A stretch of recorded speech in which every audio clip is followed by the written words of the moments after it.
आज का जपा टॉक प्राण प्रिया माता जी देंगी।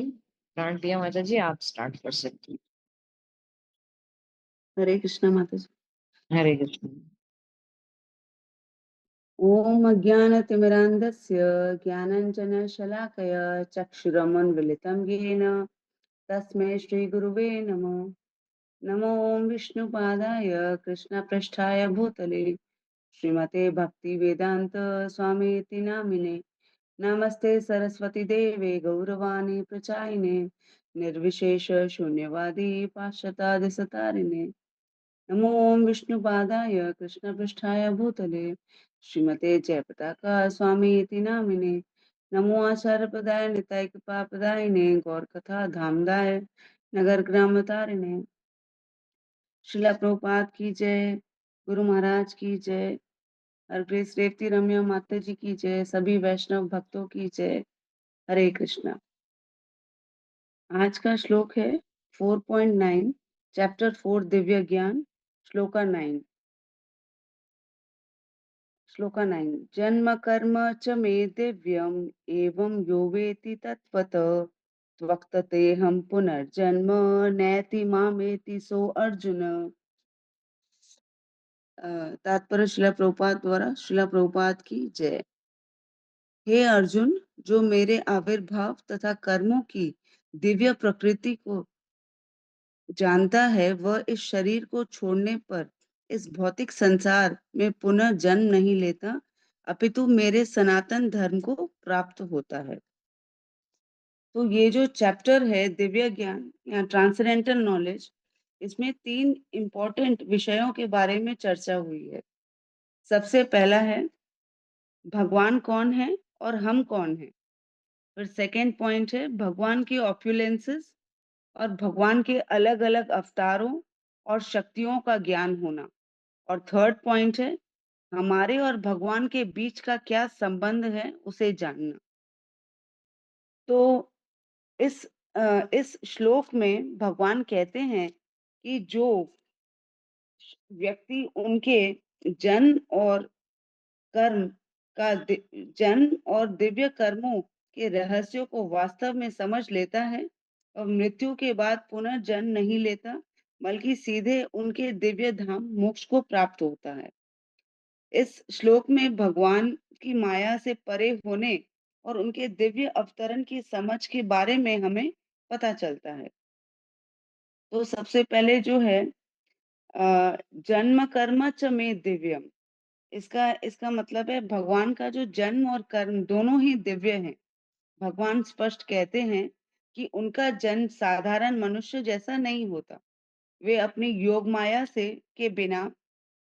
से बिना प्रकृति के अधीन हुए अपनी स्वेच्छा से प्रकट होते हैं। तो अब भगवान में और नॉर्मल मनुष्य में डिफरेंसेस होते हैं। जैसे भगवान जो है वो अपनी स्वेच्छा से प्रकट होते हैं, पर मनुष्य जो है वो अपने कर्म के फलों के हिसाब से उन्हें अगला जन्म मिलता है।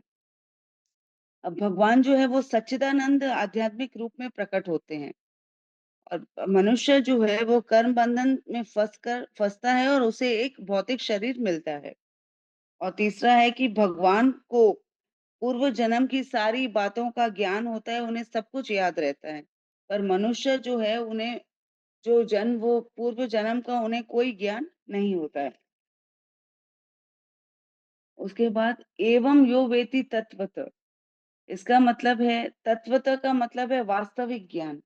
जो ज्ञानी ये समझता है या जो भगवान का भक्त ये समझता है कि भगवान वास्तव में ही जन्म मृत्यु से परे हैं और केवल भक्तों की रक्षा के लिए अवतरित होते हैं, वे माया के जाल से अवश्य मुक्त हो जाते हैं।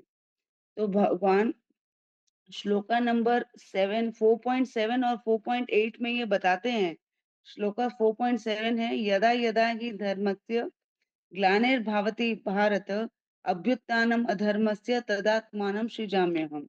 और 4.8 श्लोका है परित्राणाय साधूनां विनाशाय च दुष्कृतां धर्म संस्थापनाधार्य संभवामि युगे युगे। तो इस 2 श्लोक में भगवान बताते हैं कि जब जब इस दुनिया में अधर्म बढ़ता है और धर्म की हानि होती है, जब-जब भक्तों पर संकट आता है और जब-जब राक्षस प्रवृत्ति के लोग शक्तिशाली हो जाते हैं, तब-तब भगवान अवतरित होते हैं और भक्तों का संरक्षण और राक्षसों का संहार करके धर्म की स्थापना करते हैं। अभी थर्ड, जैसे त्वक्त देहम पुनर्जन्म, माने जो भक्त इस भगवान के जन्म कर्म को या तत्व को जान लेता है, वह पुनर्जन्म के से पुनर्जन्म लेने से वह मुक्त हो जाता है। पुनर्जन्म से मुक्ति, ऐसा आत्मज्ञानी भक्त जब भौतिक शरीर त्यागता है तो उसका पुनर्जन्म नहीं होता। वह जन्म मृत्यु के चक्कर से मुक्ति पाता है और वह भगवान को प्राप्त कर लेता है। अभी यह सच्चाई को समझना हमारे लिए बहुत ही लाइफ चेंजिंग हो सकता है। हम हम हमेशा अक्सर भगवान को साधारण व्यक्ति की तरह ही देख लेते हैं, क्योंकि वे मनुष्य के रूप में दिखाई देते हैं। लेकिन हमें पता चलता है कि उनका स्वरूप दिव्य है, वे माया से परे हैं और उन पर इस दुनिया के कोई भी बंधन लागू नहीं होते हैं। तो अभी लास्ट, नैति माम एति सो अर्जुन, इसका मतलब है कि जो ये सब जानता है वो अवश्य मेरे धाम को आता है। तो ये जो लक्ष्य है, यह श्लोक साधना और साध्य का उल्लेख करता है, जो भक्त को मोक्ष की ओर ले जाता है। संक्षेप में भगवान के दिव्य स्वरूप और कर्मों में पूर्ण विश्वास ही मुक्ति का मार्ग है। जैसे जो योगी या इम्पर्सनलिस्ट जो होते हैं, उन्हें मुक्ति काफी कष्ट और कई जन्मों के बाद प्राप्त होती है, पर फिर भी जो मुक्ति उन्हें मिलती है वह भगवान की ब्रह्म ज्योति में लीन वो भगवान की ब्रह्म ज्योति में लीन हो जाते हैं, पर वह एक आंशिक रूप में होती है, परंतु यह पूर्ण नहीं होती। इसमें भौतिक जगत में वापस आने का रिस्क होता है, पर एक भगवान का भक्त जो है, वह भगवान के दिव्य स्वरूपों को समझकर भगवान के धाम को प्राप्त करता है और वह भौतिक जगत में वापस आने के रिस्क से बच जाता है। जो मनुष्य श्री कृष्ण को श्री भगवान के रूप में नहीं मानता, वह अवश्य ही तमोगुणी है। जैसे अब किसी भी हनी के बॉटल को केवल अगर हम बाहर से ही चाटेंगे, तो हमको हनी का टेस्ट कभी पता नहीं चलेगा। उसी प्रकार भगवत गीता की विद्वत्ता पूर्ण संसारी विवेचनाएं करके मोक्ष प्राप्त नहीं होगा। जो भगवत भक्त है, हमें उसी से भगवान के दिव्य जन्म कर्म गुण रूप आदि का पता चलता है। तो अतः मनुष्य को चाहिए कि श्रद्धा तथा ज्ञान के साथ कृष्ण भावनामृत का अनुशीलन करे और सिद्धि प्राप्त करने का यही उपाय है। हरे कृष्णा।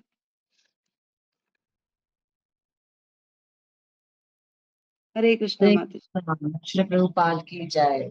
थैंक यू माता जी, बहुत अच्छे से आपने एक्सप्लेन किया। भगवान के जन्म और कर्म सब दिव्य होते हैं, लेकिन उसको जानना ये हमारे बस की बात नहीं है। जब तक हम गुरु की शरण ग्रहण नहीं करते, उनकी शरण ग्रहण करके भगवत गीता को आध्यात्मिकता की दृष्टि से नहीं पढ़ते, तब तक हम इस विषय के बारे में जान ही नहीं सकते, भले हम कितनी बारी गीता क्यों ना पढ़ लें। बहुत सुंदर ढंग से आपने समझाया माता जी, हरी हरी बोल। ठीक है, किसी का कोई प्रश्न या कमेंट है तो कर सकते हैं, वरना चैट बॉक्स देखते हैं।